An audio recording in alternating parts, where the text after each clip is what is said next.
Bueno, dando cumplimiento a nuestro cronograma, le damos la bienvenida a todas las personas que se han ido sumando a través de la plataforma que tenemos habilitada para que puedan seguir esta conferencia que tenemos preparada para ustedes el día de hoy. Formalmente les damos la bienvenida al segundo día de nuestro Congreso Internacional de Investigación Interdisciplinar. Lo hacemos por TIC. El día de ayer ya tuvimos nuestro primer día. El día de hoy vamos a estar cerrando con una programación similar a la que tuvimos el día de ayer. Me voy a permitir contarles un poco la dinámica de lo que tendremos el día de hoy. Y bueno, primero un pequeño resumen de lo que tuvimos el día de ayer, muy rápidamente, en 2 minutos. El día de ayer dimos inicio a nuestro congreso en horas de la mañana con una conferencia magistral con nuestro invitado internacional de México, el profesor Nexer Gabriel Díaz Jaime, director del Comité de Informática de la Administración Pública y Estatal de México. Posteriormente tuvimos 2 bloques de conferencias. En la tarde tuvimos una conferencia magistral con la profesora Alexandra Abuchar Porras, invitada de aquí de Colombia. Posteriormente tuvimos 2 bloques más de conferencias y cerramos con la conferencia internacional de la profesora Carolina Matamala Riquelme, que nos acompañó desde Chile. El día de hoy vamos a tener un cronograma similar, de igual manera 3 conferencias magistrales o 3 espacios magistrales y 4 espacios de ponencias. La única diferencia es que no vamos a tener las conferencias magistrales distribuidas en mañana, tarde y noche como el día de ayer, sino que vamos a tener únicamente mañana y tarde. En la mañana vamos a tener 2 conferencias magistrales, la primera, la cual vamos a iniciar en contados minutos. Posteriormente vamos a tener ya la segunda y continuaremos con los bloques de ponencias durante todo el día, por supuesto con los debidos recesos, un receso en la mañana, un receso al mediodía ya mucho más extenso para el tema ya de almuerzo, un receso nuevamente en la tarde y cerramos con el conversatorio que tendremos en horas de la tarde. Como les mencionaba el día de ayer, hemos recibido un poco más de 110 ponencias o propuestas de ponencias, las cuales fueron evaluadas y se aceptaron 32 que se están exponiendo desde el día de ayer, 16 el día de ayer y 16 el día de hoy. Fueron distribuidas en 8 bloques de ponencias, cada bloque de a 4 ponencias. Estamos firmando asistencia por cada uno de los bloques de ponencias y estamos solicitando la asistencia a la mayoría de los bloques para poder generar el certificado. De lo contrario, pues no se podría generar el certificado. Durante el transcurso de cada uno de los bloques, nosotros les estamos enviando dentro del chat de Zoom el enlace del cual pueden ingresar y hacer el registro de la asistencia. Si de pronto alguna persona que asistió ayer y no firmó de pronto alguno de los bloques, por favor nos pueden escribir para que verifiquemos nosotros, el equipo técnico verificaría en la grabación que en efecto pues la persona asistió para registrarlo en alguno de los bloques. Hoy entonces vamos a tener, igual que ayer, 4 bloques y reitero, para cada uno de los bloques tenemos asistencia y se solicita la firma en la mayoría de ellos para poder acceder al certificado de asistencia al Congreso. Les agradecemos a las personas que de pronto se conecten desde algún dispositivo móvil y que no tengan el nombre en su usuario como nombre y apellidos completos. Por favor, entonces hacer el renombre y dejar sus usuarios con nombre y apellidos completos. ¿De acuerdo? Vamos entonces a dar inicio ya a nuestra conferencia magistral del día de hoy. Nos acompaña el profesor Alfonso José López Rivero. Él es doctor en informática, máster en gestión y elaboración de proyectos europeos y hace parte o nos acompaña desde la Facultad de Informática de la Universidad Pontificia de Salamanca. Vamos a darle la bienvenida y quisiera preguntarle, profesor, pues que nos cuente un poco más acerca de usted, profesor, no sin antes agradecerle, como siempre, es un viejo amigo ya de nuestra casa que nos ha venido colaborando desde hace muchos años en todos los eventos de la Universidad Distrital y los procesos académicos también. Bienvenido, profesor. Muchas gracias por aceptar nuestra invitación. ¿Cómo está? Buenas tardes desde España, buenos días desde Colombia. Gracias, Danilo, por por esa presentación tan amable, ¿no? Dar las gracias a la Universidad Distrital por invitarme ya a este segundo congreso, ¿no? Que ya es todo un logro llegar a un segundo congreso, y dar la enhorabuena porque tenéis nuevo rector, dar la enhorabuena al rector que tenéis, al doctor Giovanni Tarazona, que tan querido es y tanto ha colaborado en Europa en distintos proyectos en el tesis doctoral en nuestro campus de la Pontificia de Salamanca, ¿no? Luego, enhorabuena a todos, ¿no? Bueno, muchísimas gracias, profesor. A usted también. Entonces quisiera, profesor, iniciar preguntándole un poco acerca de quién es el doctor Alfonso José López, que nos cuente un poquito acerca de su trayectoria académica, de su trayectoria profesional también allí en la Universidad Pontificia de Salamanca, para que los asistentes que nos están siguiendo en este momento lo conozcan un poco más, profe, antes de que iniciemos de lleno pues la conferencia. Lo malo de cumplir años es que esto se empieza a extender y tienes que hacer memoria, ¿vale? Pero bueno, resumiendo un poquito, empecé, bueno, llevo en esta universidad como unos 25 años ya 25 años en la universidad. Mi grado inicial, mi maestría inicial, como decís vosotros, es en ciencias físicas, con la mención con la especialidad de electrónica, pero luego ya hice el primer máster, que nos mencionaron. Hay bastantes cosas por ahí no mencionadas, indudablemente ya con una edad no se puede mencionar todo.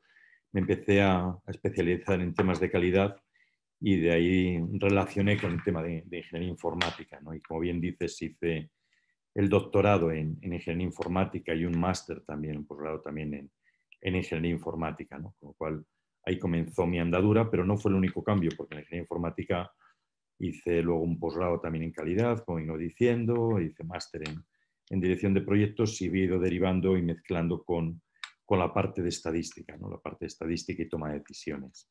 Y al final, bueno, pues, mi formación y mis investigaciones me llevaron a tener la cátedra en investigación operativa, toma de decisiones en el área de estadística, ¿no? Con colaboraciones indudablemente con el área de ingeniería informática, pero desde el punto de vista de estadística soy transversal y colaboro con proyectos de distintas facultades, ¿no? No solo de ingeniería informática, del resto de ingenierías, sino con educación, con ciencias de la educación, con ciencias de la comunicación, con marketing, ahora, y con psicología, ¿no? Entre muchas áreas, ¿no? Porque lo bueno que tiene la estadística es que te permite ser multidisciplinar, ¿no? Entonces, en cuanto a la formación de manera general, bueno, pues es un poquito por donde ha discurrido, ¿no? Y lo bueno, lo malo es que empecé con gestión muy jovencito, ¿no? Aparte de estar en consultorías de calidad, yo empecé dirigiendo lo que era toda la transferencia de la universidad. Dirigía todo lo que no era educación, por decirlo de alguna manera, toda relación con los alumnos, en la universidad por el año 98 de forma no reglada y del 2000 de forma reglada hasta el 2011, finales del 2011, casi 2012. Estuve 12 años de forma reglada, otros 2 anteriores montando todo el sistema y controlando lo que eran todos los proyectos de investigación y todos los contratos con relación con empresas, ¿no? Llevando la universidad a lo que todos conocemos como un modelo más americano, ¿no? más centroeuropeo, donde es una universidad no basada solo en docencia, sino basada en relaciones con empresas, ¿no? Y bueno, pues eso indudablemente te aporta un bagaje interesante y bastante importante con el mundo empresarial, ¿no? Porque yo siempre he tenido claro que indudablemente la universidad sienta cátedra, pero desde el punto de vista docente formamos a los alumnos para insertarles en el mundo laboral. Y si no contactamos con ellos, pues difícilmente vamos, ¿no?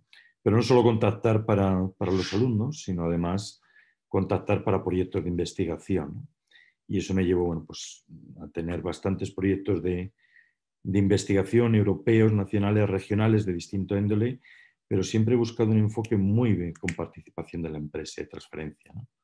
Aparte de ahí, bueno, pues me ha dado para tener varias patentes transferidas con rendimiento económico, que mira que es complicado, ¿no? para la universidad, porque lo bueno o lo malo que tiene la universidad es que lo que haces en el seno de ella queda en ella, ¿no?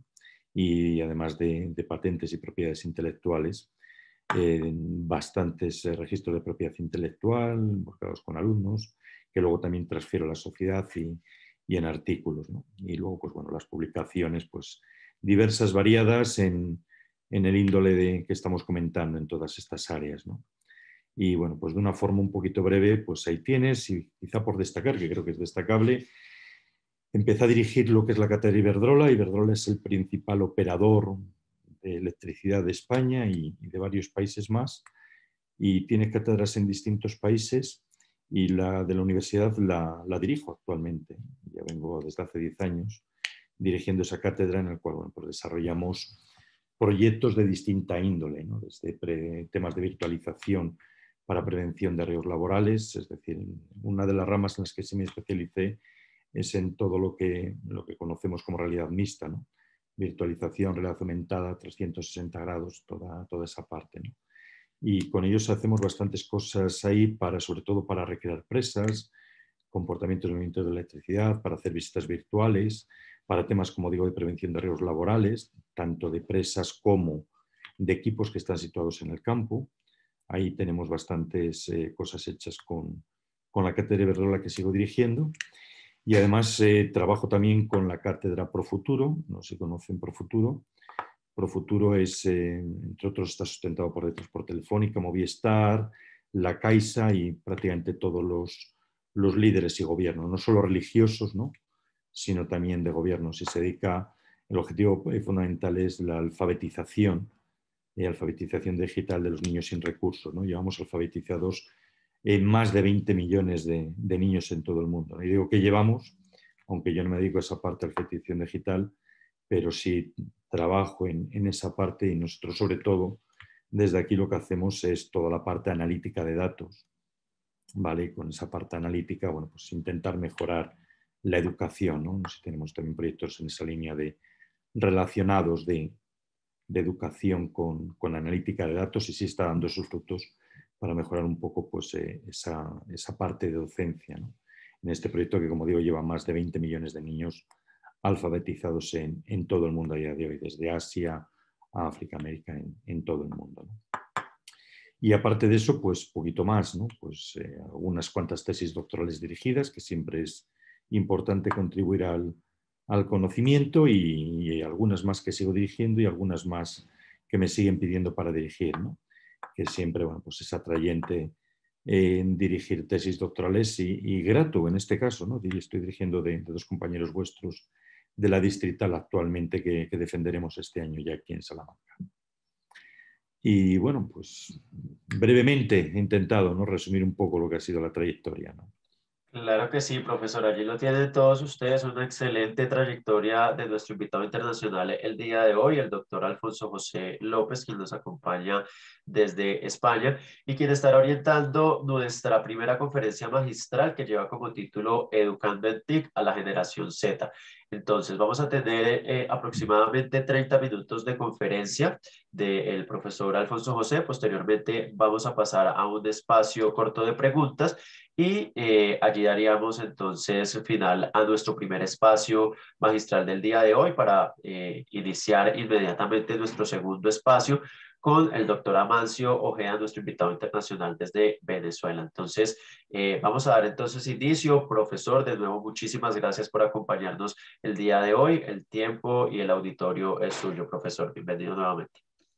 Gracias de nuevo, Danilo, y gracias a todos los participantes por estar y por compartir.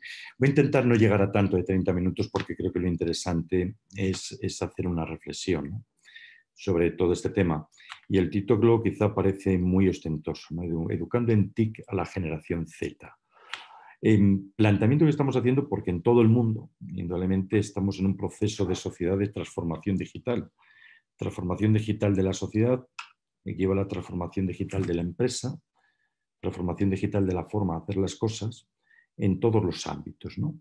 Y a tenor de esa reflexión, ¿no?, de esa transformación digital de la empresa, que además ha venido acrecentada por la pandemia y por el propio desarrollo tecnológico, es el análisis que hacemos de cómo educar en TIC a la nueva generación, que además tiene unas peculiaridades respecto a las generaciones anteriores, a mi generación, incluso bastantes generaciones posteriores. Entonces voy a empezar haciendo una analogía de lo que es la transformación digital de la empresa, de cómo afecta a los alumnos y cómo lo afrontamos desde la academia y desde la sociedad, ¿no? Reitero que voy a intentar no extenderme mucho para poder hacer un poquito de reflexión. Y voy a partir con un dato de Forbes, ¿no? Forbes dice que el 84% de las empresas fracasan en la transformación digital. No lo pongo por escrito, pero podemos hacer la analogía. Si nosotros hemos pasado una docencia fundamentalmente digital en la pandemia, ¿estamos en el mismo porcentaje de fracaso? Si ese 84% de las empresas fracasan en transformación digital, ¿nosotros fracasamos en el mismo porcentaje en la educación digital que estamos realizando? De momento lanzo la pregunta. ¿Vale? Además, el 94% de las empresas sabemos que han iniciado algún tipo de transformación digital. En educación, debido a la pandemia, ese 93% ha pasado al 100%. ¿Vale? Además, sabemos que el 77% de los procesos están relacionados con la parte de costes, ¿vale? Y con todo el recorte de costes, que el 44% de los proyectos se retrasa y el 67% afirma que la infraestructura es crucial. Lanzo estos datos para hacer luego un análisis, una analogía con la parte de educación digital y educación digital en TIC. Porque además toda esta transformación digital que estábamos sufriendo se ha venido acelerando últimamente, no solo por esta digitalización que nosotros consideramos hasta ahora, que era la aparición de Internet, la aparición de trabajar con redes sociales, ¿vale? Y con todos los medios que estamos hablando ahora. El tema es que ahora nos viene una nueva revolución sobre la que tenemos, ¿no? Ya que mientras que algunos siguen hablando todavía de la tercera revolución industrial, yo defiendo que estamos en la cuarta, la documentación especializada nos está diciendo que ya estamos entrando en una quinta revolución industrial, fomentada fundamentalmente por toda la parte de inteligencia artificial, robótica, blockchain, computación cuántica, bueno, todas estas tecnologías emergentes que están apareciendo ahora y que van a hacer que todos los procesos de transformación digital se aceleren más todavía. Es decir, no nos hemos adaptado a lo que teníamos y esto sigue aumentando y acelerando. Y el tema no es que nosotros nos adaptemos, el tema es que, como siempre, los países más desarrollados, Estados Unidos, Alemania y algunos más, se están adaptando y esta diferencia se va a acelerar cada vez más, con lo cual, de alguna forma, tendremos que adaptarnos porque si no, el salto entre unos y otros, entre unos países y otros, cada vez va a ser mayor. ¿Vale? Luego vamos a ver por qué fracasa esta transformación digital. Voy a hacerlo desde dos puntos de vista. Primero, factores generales. Respecto de las empresas, carece de una mentalidad correcta, no tener cultura adecuada, no contratar talento adecuado, falta de objetivos claros, no pensar en tecnología necesaria y una sexta que es adoptar una actitud al fracaso. Muy bien. Hago esta reflexión, la voy a hacer luego respecto al docente. ¿Vale? Las empresas dicen que fracasan porque no tienen una mentalidad correcta. En la universidad tenemos una mentalidad correcta, que la educación ha cambiado de una educación presencial a una educación, a una formación tecnológica. Lanzo la pregunta. Cultura. Si no tenemos mentalidad, difícilmente vamos a tener cultura. Siguiente característica que dicen que fracasa la transformación digital. Talento adecuado. ¿Realmente estamos formados? ¿O estamos equivocando esta transformación digital en el caso de la formación, de hacer una formación como la estamos haciendo ahora, emitir por vídeo en lugar de ser presencial? ¿Eso lo llamamos ya transformación digital? ¿Esto ya es digitalización? ¿Esto es educar en esta transformación digital? ¿O la transformación digital lleva más cosas? He mencionado antes que nosotros estamos trabajando en temas de realidad mixta. A lo mejor puede llevar temas de realidad mixta, ¿vale? O nuevos sistemas que están apareciendo, y hace poco, en la transparencia anterior, comentaba las nuevas tecnologías disruptivas que están apareciendo.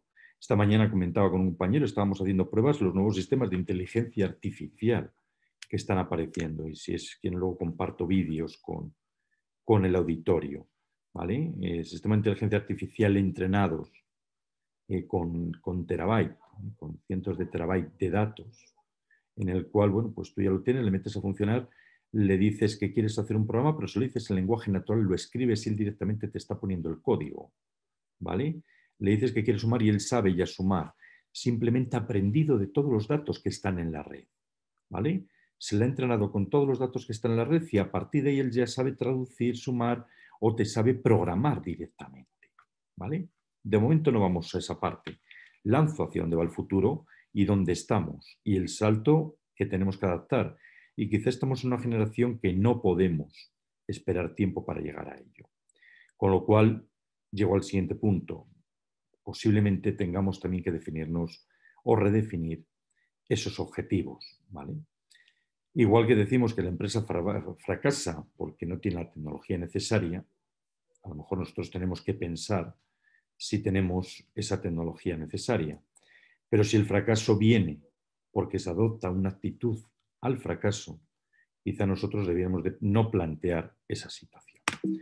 Porque lo que es claro es que el fracaso es exitoso si está liderado por CEOs, si desde arriba lo lideran, tenemos mayor porcentaje de tener éxito. Si está concebido como una formación integral, un proceso integral, tendrá más éxito.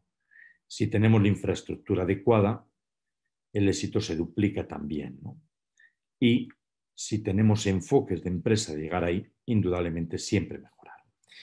Y esto, como digo, lo enlazo con la educación. Estoy haciendo este paralelismo de la empresa, de la transformación digital, con la educación digital en la empresa y educación digital a una nueva generación, que es la generación Z. Y primero hago la pregunta al auditorio, ¿para qué educamos? ¿Para qué formamos a los chicos universitarios? Yo por lo menos creo que lo tengo claro. Creo que lo tengo claro. Que les formamos no solo porque tengan un título, porque tengan un papel. Detrás de ese papel tenemos que formarles para que se inserten en la sociedad y tengan un trabajo en las mejores condiciones posibles, ¿no? Yo creo que ese es el fin de la educación, ¿no? Darles una formación que tenga una forma de ver la vida, pero indudablemente que eso les sirva para insertar en la sociedad con mejores condiciones. Pero estamos formando a una nueva generación, a la generación que llamamos Z. Generación, aquí puede haber discrepancias en distintas generaciones, incluso esta generación Z se puede dividir en más, ¿no? Pero bueno, fundamentalmente, en función de quien lo diga, son los nacidos en este siglo. Hay algunas que marcan del 94 al 2000, ¿vale? Y se caracterizan, además, esta generación Z, como digo, algunos las dividen, generación X, Y, Z, bueno, tenemos distintos tipos ahí. Pero sobre todo, me gustaría hacer una reflexión de esta generación, llámese generación Z como queramos darle. En esta transformación digital, Google aparece en el 98. Es el que marca el camino, mejor dicho, la aparición de Internet, Google, como empresa que maneja toda la búsqueda, quien marca el camino de la transformación, ¿no? En la era de Internet. Ya no hablamos solo de que tenemos nuestros clientes al lado, sino que nuestros clientes son los potenciales miles de millones que utilizan Internet, ¿vale? Nuestros alumnos universitarios, las nuevas generaciones que tenemos en la universidad, a las que estamos formando, ahora mismo, este año estamos en el 21, han nacido finales de siglo pasado, principios de este, pero ya han nacido en la era Google. Cuando eran adolescentes se han criado con Facebook, se han criado con YouTube, se han criado con Twitter, se han criado con WhatsApp y con el resto de redes sociales que existen en el mercado. Luego, tenemos una generación en las aulas, nuestros alumnos universitarios, que son alumnos educados en la era tecnológica, ¿vale? Otra cosa es en esa formación tecnológica, que es otro aspecto que abordaremos. Pero indudablemente la materia prima que contamos en las universidades ha cambiado radicalmente en los últimos años. Tenemos alumnos educados ya en la era digital y educados en las nuevas tecnologías con todo lo que conlleva hasta ahora, ¿vale? Bien. Datos, dado que es un congreso multidisciplinar, especialmente con países de América Latina. He sacado algunos datos de América Latina. Primero, de la TIMPYME, ¿no? ¿Qué piensan las empresas? Las empresas piensan que la generación Z es un consumidor de experiencias digitales. Luego las empresas, que es por lo que formamos, para ganar dinero además, ¿no? Ya piensan en las nuevas generaciones como que son, fundamentalmente piensan en consumos de generaciones digitales, ¿vale? Hay llamamientos también, como dicen por aquí, a los millennials, a la generación Z, dado que lo organizamos desde Colombia este congreso, desde la distrital, en los cuales se les llama además a pues la responsabilidad de la acción, pero con todas estas connotaciones tecnológicas que estamos hablando. Luego, tenemos alumnos con capacidades digitales que se han formado en la nueva era. He iniciado la parte inicial de la conferencia viendo un poco por qué podía fracasar, o según Forbes, cuáles son los principales puntos que fracasa esa transformación digital. Voy a hacer el paralelismo ahora de por qué puede fracasar la educación digital, esta educación digital de la generación Z, haciendo, como digo, esa analogía con la parte de empresa.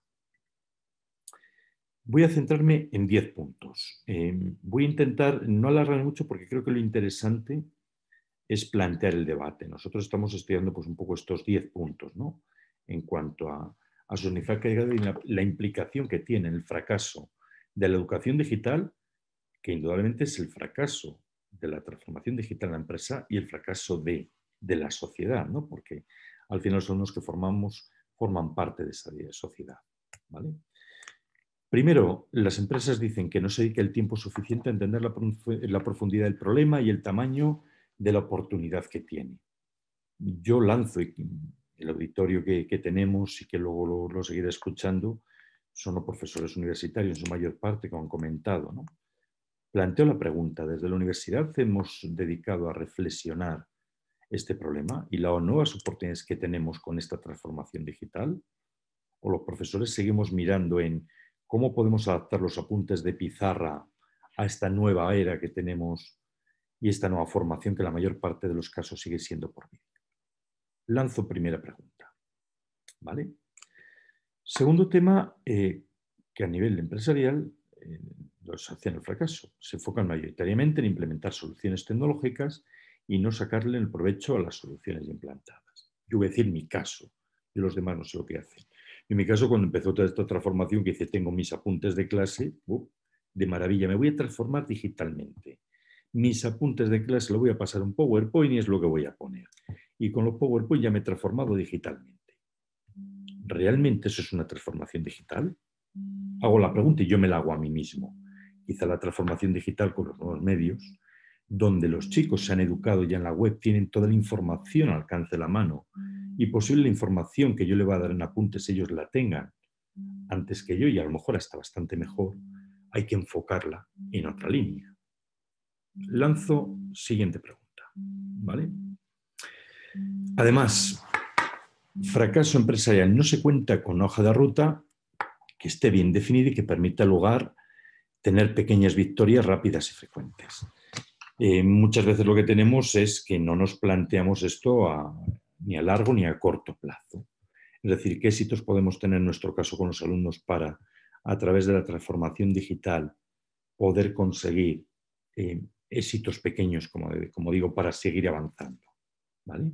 Posiblemente no tengamos definidos, si no conocemos, como he dicho anteriormente, cómo es la transformación digital, pues posiblemente difícilmente podamos mejorar la hoja de ruta para conseguir éxitos en cualquiera de las medidas que sean rápidos de conseguir. Las zapatillas de la última marca era un desfile de Victoria's Secret.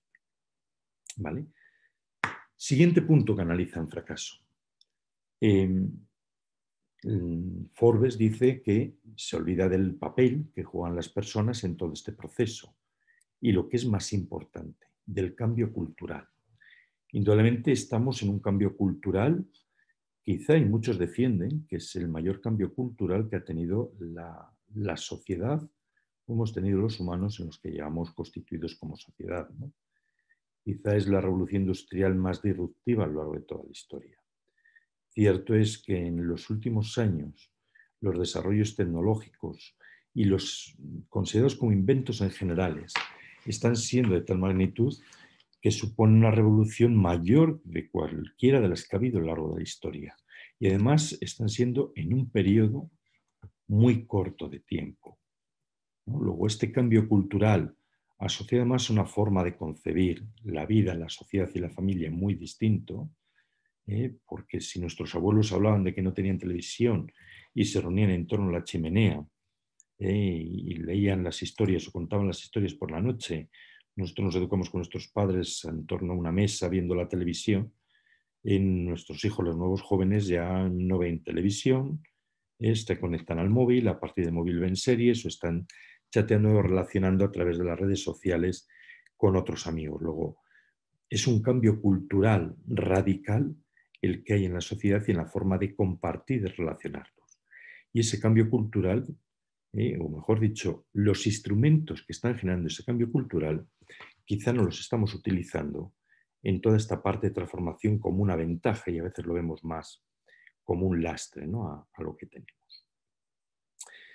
Importante, los gerentes no dedican tiempo suficiente a impulsar, difundir y apoyar el proceso de transformación. Luego, lo que es claro es que como no tengamos una dirección que apoye toda esta parte de transformación digital, como tengamos una resistencia interna, difícilmente vamos a conseguir lograr el éxito en lo que estamos buscando en esta transformación digital. En este punto yo quien creo que va en ventaja, sobre todo los que tenemos, es la distrital, ¿no? Que con su nueva gerencia, su nuevo rector a la cabeza tecnológico, creo que el impulso va a ser fuerte para liderar procesos de transformación digital. Pero indudablemente siempre va a ser un punto que el resto tenemos en contra para no poder conseguirlo, ¿no? Pero indudablemente, haciendo esta analogía en la transformación digital en la generación Z, las empresas no tienen experiencia. Los docentes tenemos experiencia en pasar a esta transformación digital, en la formación a las nuevas generaciones, a la que llamamos generación Z, pues yo creo que no tenemos experiencia. Y la mayor parte de las veces nos falta que nos formen también a nosotros, para cómo adquirirlo. Pero quizá por un aspecto importante, porque estamos en un tema tan novedoso que las experiencias son las que va adquiriendo cada uno, y en la que a través de jornadas y congresos como el que estamos hablando y aquí, podemos debatir o sacar entre todos experiencias que nos permitan mejorar y no fracasar en el nuevo contexto de educación, esta transformación digital de la educación y del tejido productivo y de la sociedad que estamos sufriendo hoy día. Luego, aprovechemos jornadas como estas que nos permitan suplir esta falta de experiencia porque no existe en oportunidades de mejora en el futuro en esta formación.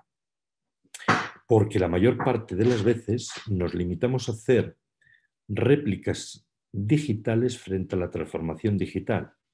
Y como marco ahí, no se trata que si antes me movía y movía mi mercancía en un burro que tiraba de un carro, eso lo traslado a un coche de combustión, aunque sea un Ferrari, aunque sea un Maserati, ¿vale? El último coche, pero no deja de ser, no deja de ser una réplica de un mecanismo que tira de nosotros, que nos lleva a nosotros.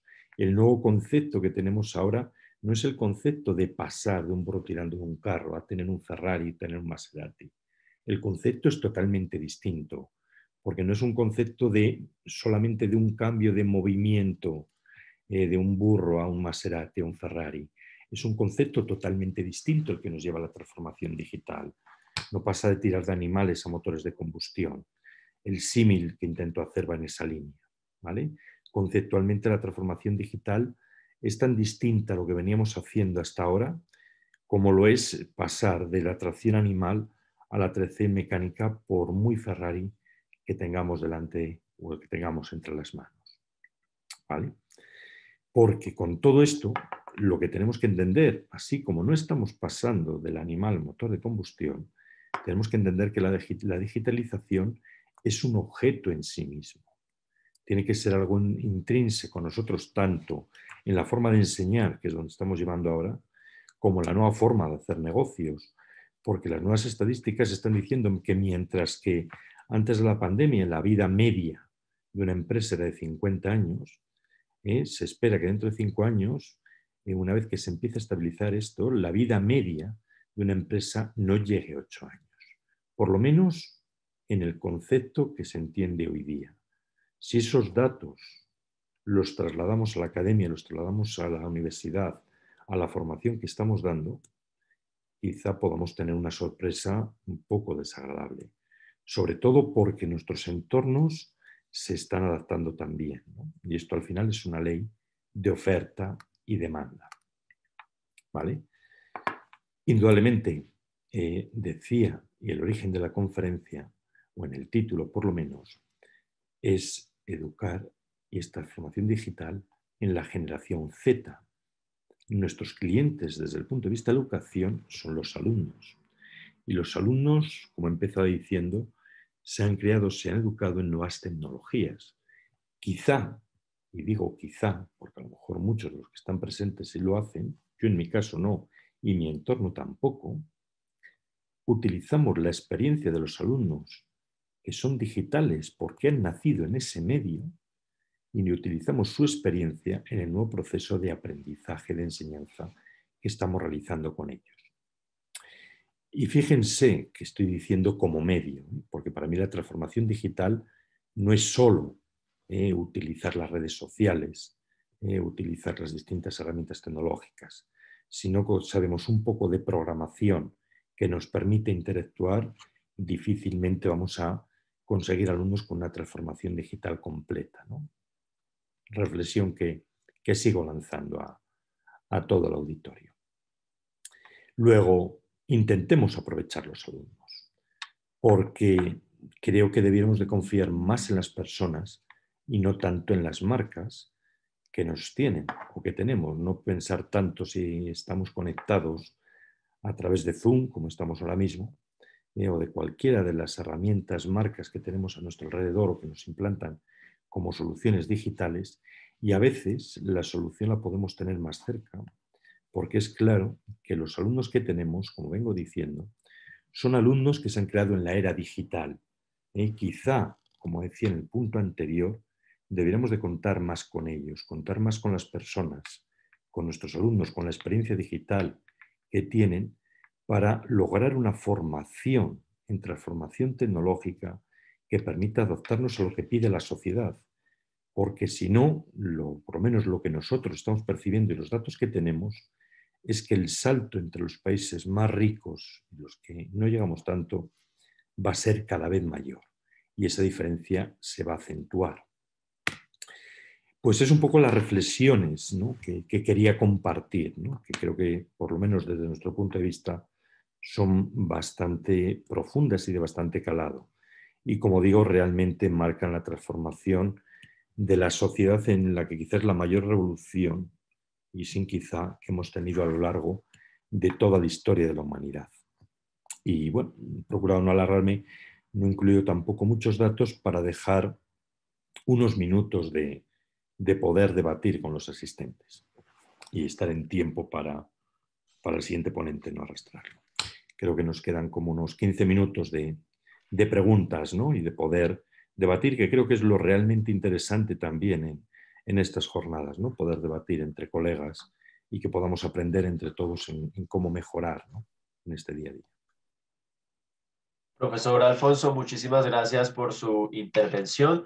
Habilitamos entonces la sesión pues, de preguntas, el espacio de preguntas y comentarios. Al igual que ayer, les pedimos a todos ustedes que si desean hacer alguna pregunta, algún comentario, algún aporte, lo pueden hacer de dos maneras. El primero sería directamente en el chat de Zoom o pueden también levantar la mano y nuestro equipo técnico les estará habilitando la opción de poder hablar, de poder habilitar el micrófono para realizar la pregunta directamente o el aporte directamente en audio hacia el profesor Alfonso.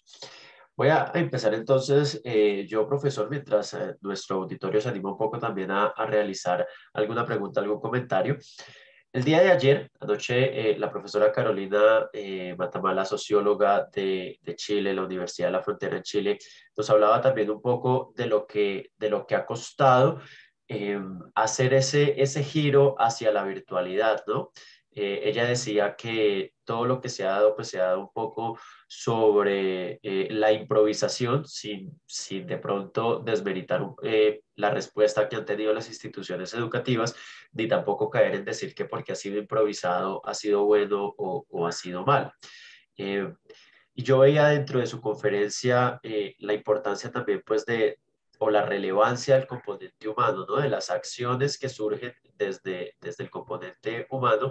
Y llegábamos ayer a una conclusión y es que nos hemos pasado o hemos estado durante estos últimos 2 años anhelando regresar a la presencialidad sin detenernos un momento a entender el contexto en el que estamos o a aceptar que ese es el contexto que ya tenemos en el día a día, el día de hoy, y que debemos hacer ese giro, que debemos incluir todos los temas de transformación digital, que nos debemos preparar y que debemos estar inmersos en estos nuevos procesos, pero pareciera que estamos es anhelando el regreso a la presencialidad en el contexto pues de la educación, preparando el tema de la alternancia, de cuántos días presencial, cuántos días virtual, cuántos son los metros de distanciamiento, ¿sí? Y estamos siempre como anhelando, ya vamos a regresar, el próximo semestre ya regresamos, en este preciso instante estamos el próximo semestre, sí ya regresamos, no regresamos, y nos hemos quedado como seres humanos anhelando ese regreso a lo que teníamos antes, sin detenernos un poco también a entender el contexto en el que estamos para dar ese giro. Entonces, quisiera también pues preguntar su opinión frente a eso, profesor, y cómo romper esa pausa que estamos ahí, digamos, teniendo pues al anhelar regresar a algo que seguramente pues no regresará, ¿no? Gracias, Danilo. Es un poco la reflexión que he intentado transmitir en esta conferencia, ¿no? Indudablemente comparto las palabras de la profesora, de la compañera de Chile de ayer, ¿no? Hay varias connotaciones inicialmente. Primero, yo creo que estábamos tan deseosos personalmente de volver que a veces no nos fijamos en el fin, ¿no? Porque bueno, pues yo creo que en toda la sociedad ha sido duro el hecho de estar confinado, ¿no? O más o menos duro en función de las condiciones particulares de cada uno, ¿no? A veces era más el anhelo de salir a la calle, en nuestro caso, eh, que plantearte en qué condiciones ibas a volver y cómo ibas a volver, ¿no? Porque además yo creo que el trasfondo de todo esto no solo es la pandemia, ha venido a acelerar, ¿no? Lo que ha hecho es acelerar. Y donde antes se veía que se podían hacer cosas por Internet, que se podían hacer compraventas por Internet, o que podíamos mantener no nos planteamos hace 2 años hacer un congreso internacional en el que pudiéramos tener una parte presencial y otra parte estar viendo en vídeo, como estamos viendo ahora, ¿vale? Todas esas cosas que antes las veíamos muy bien se puede hacer, pero indudablemente donde esté lo presencial me quito la parte virtual. La pandemia lo que ha hecho ha sido acelerarlo, ¿no? Ha sido acelerarlo. Y indudablemente los centros de investigación han seguido avanzando y se siguen implantando más nuevas tecnologías todavía, como digo, hasta ahora. Con lo cual esa reflexión es un poco el origen también de lo que planteo en esta ponencia, ¿no? No lo hemos conseguido implantar, ¿no? Motivos. Pues yo intento hacer, es la parte, como he visto en la ponencia, han podido ver todos los oyentes, he podido ver Danilo, ha intentado hacer esta misma reflexión que hacía la compañera de por qué fracasamos.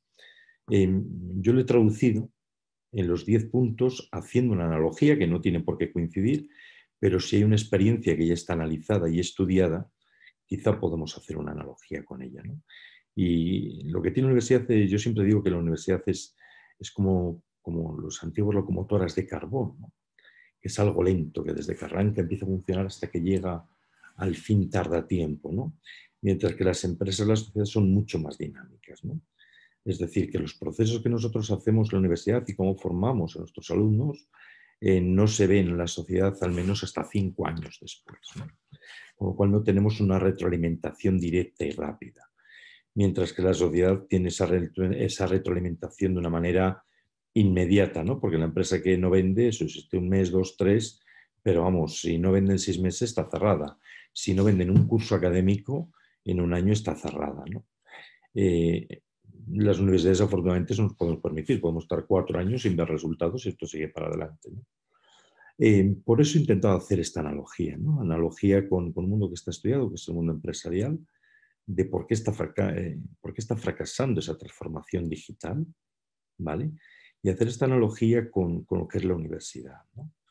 Indudablemente la reflexión que hacía, como me comentabas, ciñéndome a la pregunta concreta, ¿no?, que hacía esta profesora de Chile ayer, es todavía más intrínseco, ¿no? Porque esta actuación yo creo que no la pensamos porque, bueno, pues tiene esas connotaciones, ¿no?, más sociales de querer ver la luz, ¿no? Pero detrás, yo lo que defiendo en esta ponencia que he hecho hoy es que están un poco esos 10 puntos, ¿no? Y además, yo creo que empieza a fracasar cuando ya analizamos la adaptación, y por eso el título también de la ponencia, porque yo creo que desde el punto universitario tampoco somos conscientes de los nuevos alumnos que tenemos, ¿vale? Donde nosotros antes dominamos el medio mucho mejor que ellos, y en la mayor parte de las situaciones los alumnos que vienen dominan el medio mejor que nosotros. Dominan el manejo de entrar en herramientas visuales, dominan el manejo de entrar en herramientas de interacción de redes sociales. Otra cosa son los conocimientos específicos de las materias, de las asignaturas que impartimos, ¿vale?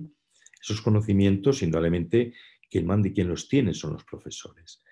Pero por mucho conocimiento que tengamos, si no hay un medio de transmisión, no llegamos al alumno, que es el fin, ¿no? Esa es un poco la reflexión. Por mucho Maserati, por mucho Ferrari que tengamos, si no tenemos autopistas, si no tenemos carretera, no vamos a poder circular con él. Para eso teníamos mejor el burro de antes, que no era motor de combustión, que puede ir por cualquier carretera. Luego adaptemos a la nueva autopista, ¿no? Y la nueva autopista es la transformación digital que estamos teniendo, ¿no? Y que, como, bueno, yo he puesto esos 10 factores de analogía, ¿no?, que creo que son interesantes, ¿no?, para hacer reflexiones en torno a ellos, ¿no? Entonces, bueno. Profesor, hablamos también de la necesidad, por llamarlo así, también de alguna manera del contacto presencial, ¿no? En los diferentes niveles de educación, o por lo menos en ese nivel de socialización inicial que se puede también tener en cuenta y que es muy importante en niños, niñas y jóvenes. Al respecto, Sandra Soler, nuestra asistente aquí del Congreso, nos pregunta lo siguiente. Ella dice, pregunta: ¿acaso la pandemia no nos ha enseñado también que no todo es tecnología en la educación, sino que el contacto personal, la presencia del otro son fundamentales, y así lo reclama incluso la generación Z, generación que no ha sido educada en tecnologías, sino que nacieron con las tecnologías y su relación es más de consumo que de cualquier otra cosa? La educación supone conocimiento, reflexión, crítica. ¿Qué comentar al respecto, profe? La parte presencial es algo importante, ¿eh? También doy un dato, Sandra. Las matrículas en universidades virtuales no presenciales están aumentando, y están aumentando exponencialmente, ¿eh? Luego tenemos reflexiones en las dos líneas. Estoy hablando aquí, no he puesto datos, he hecho una ponencia de reflexión, pero tengo datos detrás. Las matrículas de universidades online, a distancia, sin presencialidad, están aumentando exponencialmente. Hay muchas reflexiones de universidades presenciales que están planteando llevar sus procesos de formación a forma virtual, ¿vale?, con comunidades virtuales, ¿vale? Doy datos. Comparto plenamente la reflexión de Sandra. Para mí la formación sin esa parte personal, sin visualizar los ojos, digo los ojos porque, bueno, ahora nos hemos quitado la mascarilla, ¿no?, porque estamos en casa, pero yo salgo de la puerta del despacho y me pongo la mascarilla, ves ojos de los alumnos, ¿no? Pero bueno, aún así sientes la cercanía, ¿no? Y ves el tú a tú cuando tienes en clase, ¿no? Indudablemente yo, para mí, eso sigue marcando mucho, y para ellos también. Todo alumno que puede viene presencialmente a clase porque, te lo dicen claramente, mucho medio sí, pero si estoy de una forma virtual no estoy, empezando porque no estoy tan atento como si estoy en casa, ¿vale? Hay una parte minoritaria siempre en la curva de Gauss que te dice todo lo contrario, ¿no? Estuve diciéndome que es que yo para la mente tengo capacidad para estar, escuchar y estar comprobando y consultando otras fuentes para contrastar. Indudablemente es un cambio de paradigma total, ¿no?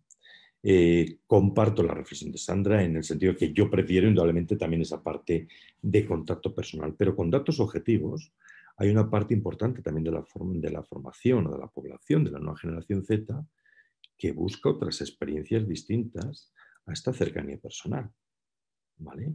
Y un porcentaje que no es minoritario. Mientras que antes la enseñanza virtual o la enseñanza a distancia estaba reservada para determinados núcleos con unas características especiales de edad, de difícil acceso, de que vienen de segundas titulaciones, ¿vale?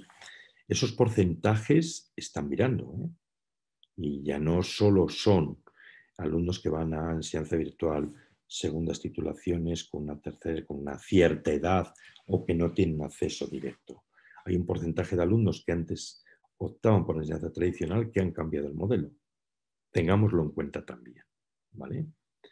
Pero indudablemente, yo sigo siendo en ese aspecto personalmente un nostálgico, en cuanto siempre voy a defender esa cercanía personal para la formación o para reuniones de este tipo, porque no es lo mismo una reunión, un congreso en el cual estás hablando y cuentas si estás en el tú a tú con al lado que estar con una pantalla por delante. Pero sobre todo, y haciendo esa reflexión y ya centrando en la pregunta concreta de Sandra, por una diferencia fundamental, ¿no? Una diferencia que es una reflexión que yo creo que hace mucho la gente de periodismo, ¿no? Que es la diferencia entre informar y comunicar, ¿vale? Cuando yo escucho el noticiero, cuando escucho las noticias, me informan. Cuando yo hablo con mi madre, me comunico. Esa es quizá también la diferencia en la formación con los alumnos. Informamos, transmitimos conocimiento o nos comunicamos.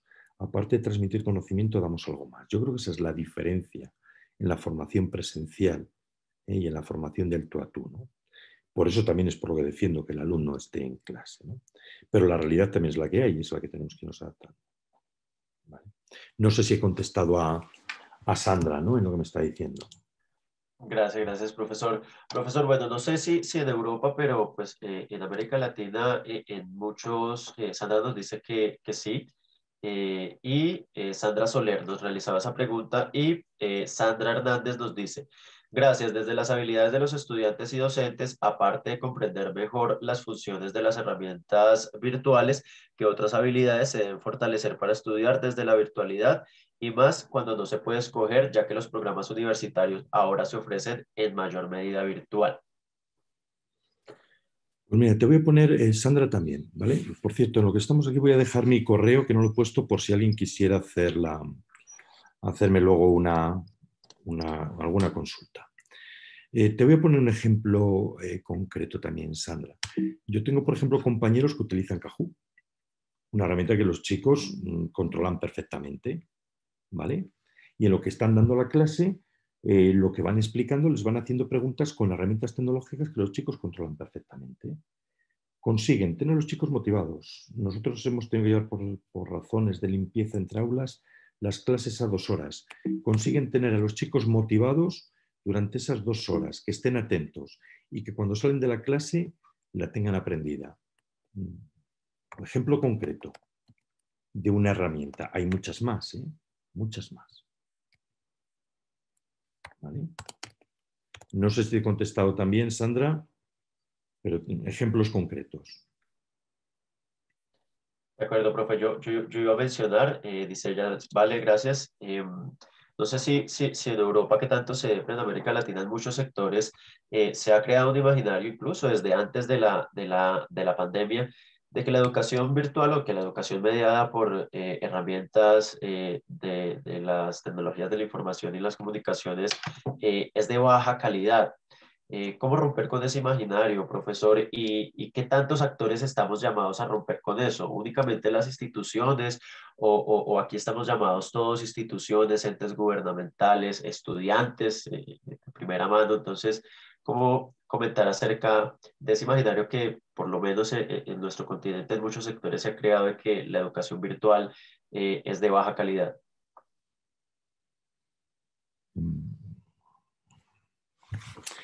Hay un dicho castellano, ¿no? Que siempre es más fácil echar la culpa a los demás que mirarnos a nosotros mismos, ¿no? Reflexiones a todo tipo. Indudablemente que es de baja calidad, definamos qué es lo que tenemos, ¿no? Si entiendo la pregunta, yo voy a hacer un ejemplo. Y voy a empezar por una reflexión, ¿no? Yo aquí intento ser optimista, pero por naturaleza, ¿no? Yo me eduqué, mi familia, mis abuelos trabajaban en el campo, y uno de ellos eran sus tierras eran de secano, no había agua, y siempre te decía, hijo, aquí hay que arar, ¿no? Con lo que hay. Si viene lluvia, tienes mejor cosecha, si no viene, tienes peor cosecha. Luego, o te adaptas a la tierra y cómo viene el tiempo, o nunca vas a hacer nada en la vida, ¿no? Entonces, bueno, pues en esa reflexión que hacía mi abuelo, si seguimos lamentándonos de que no llueve, de que nuestra tierra es mala, de que qué malo es Dios porque no nos deja llover, si somos creyentes, sino que los fenómenos meteorológicos hacen que no llueva o que nuestra tierra es mala porque tenemos malos cultivos, pues bueno, siempre estaremos lamentándonos y nuestras cosechas seguirán siendo malas, ¿no? ¿Qué podemos hacer con lo que tenemos? Indudablemente siempre podemos decir, oye, pues mira qué maravilla si podemos tener como cuando hemos empezado, y comunico a toda la audiencia, cuando hemos empezado, yo empecé con un ordenador, no iba y afortunadamente tenía otro, me engancho con el segundo y ha entrado perfectamente y espero que los asistentes no lo hayan notado, ¿no? Salvo los ligeros minutos de retraso con los que empezamos. En este caso sí tenía un ordenador de repuesto para poder empezar. Es lo ideal. ¿A qué nos referimos con esos medios? Porque a veces los medios son los recursos propios que tenemos de cada uno, ¿no? Yo tengo un compañero que pone un ejemplo siguiente, que es mejor tener todos los medios cuando un niño llegan Reyes y le regalan los últimos juguetes tecnológicos de todo tipo, ¿vale? Y luego al lado le dan algo para que pinte y el niño coge la pintura y se dedica a pintar con papel y bolígrafo. Los medios los tenemos que saber utilizar y qué es lo que queremos, ¿no? Yo creo que para contestar a esa pregunta definamos qué son los medios tecnológicos, qué es lo que tenemos y qué es lo que queremos, porque a veces es ponme, pero ¿qué quieres que me pongas, ¿no? Yo he estado de decano, ¿no? Bueno, antes cuando decías la experiencia, pues también he estado de decano, toda la pandemia la he hecho de decano de la facultad, ¿no? En la cual tenía que satisfacer la exigencia de todos los alumnos que estaban en la facultad, porque nosotros paramos 24 horas, paramos miento 2 días de dar clase.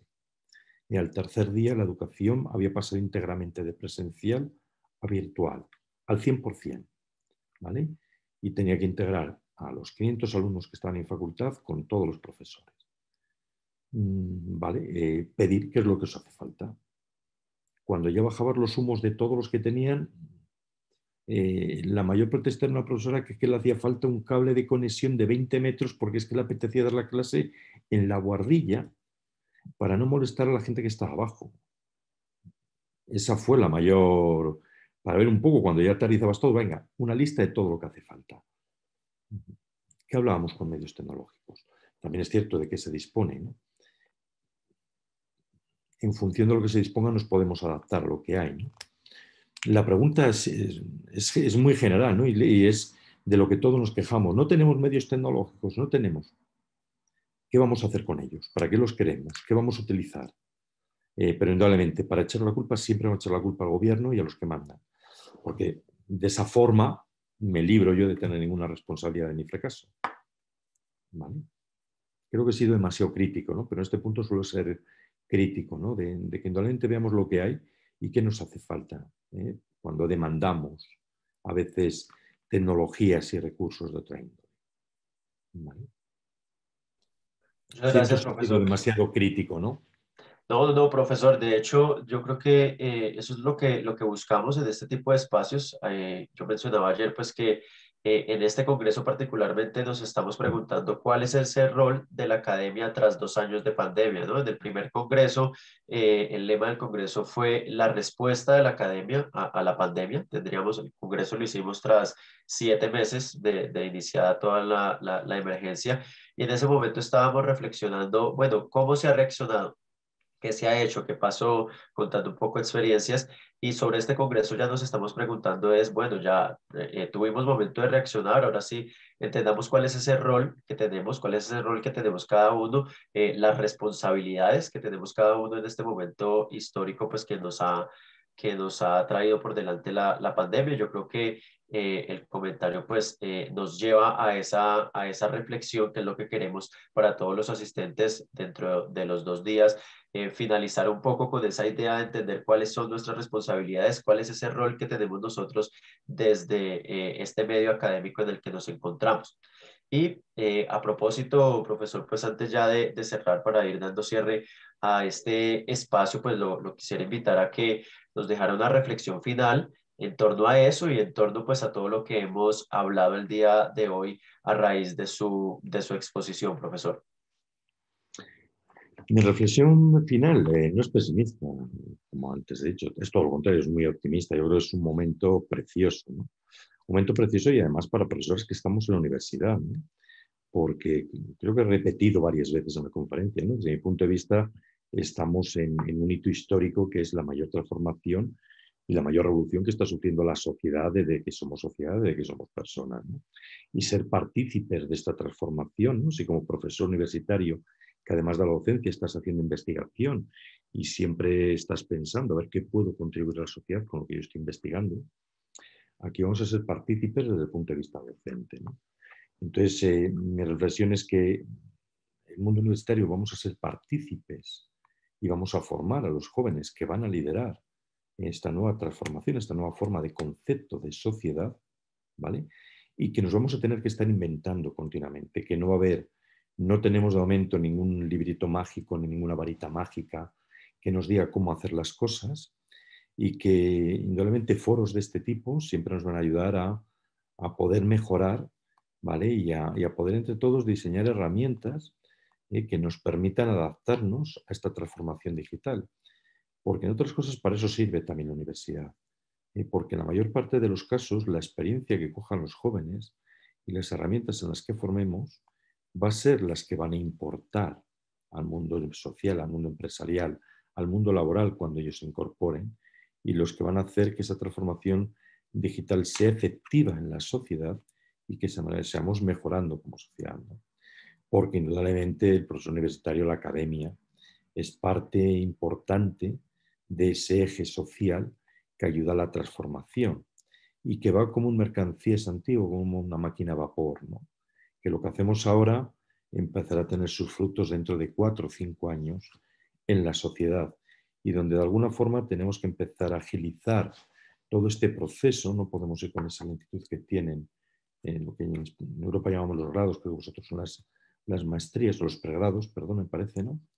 Eh, tenemos que agilizarlo de alguna forma, porque la sociedad no puede esperar tanto tiempo para adaptarse y transformarse, porque si no, las diferencias y las desigualdades cada vez son mayores.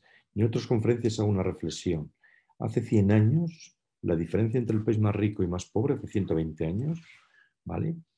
Era de 4-1. El más rico Estados Unidos, el más pobre creo que está en torno a Haití o República Democrática del Congo de aquella época, ¿vale?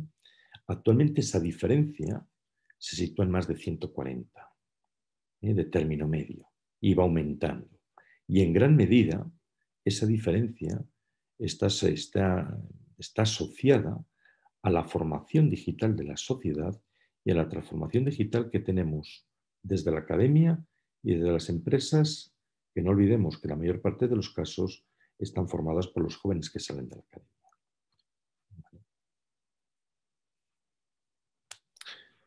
Poco De de acuerdo, profesor. conclusión. Bueno, profesor, muchas Agradeceros gracias. vuestra invitación, agradecer a la Distrital e indudablemente un mensaje de optimismo, porque estamos inmersos como profesores en una etapa muy bonita para poder hacer cosas y para seguir desarrollando.